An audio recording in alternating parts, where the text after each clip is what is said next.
Hai Ma, masih bingung penanganan pertama saat anak batuk pilek? Hal pertama yang harus Mama lakukan adalah pastikan anak untuk cukup beristirahat. Yang kedua, susui anak sesering mungkin kalau anak masih berusia di bawah 6 bulan.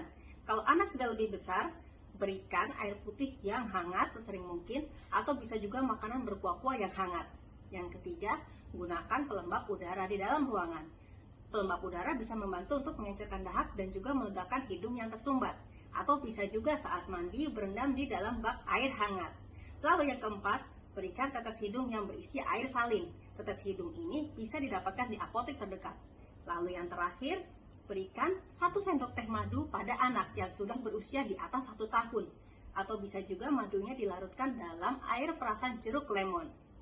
Demikian penanganan anak saat batuk pilek.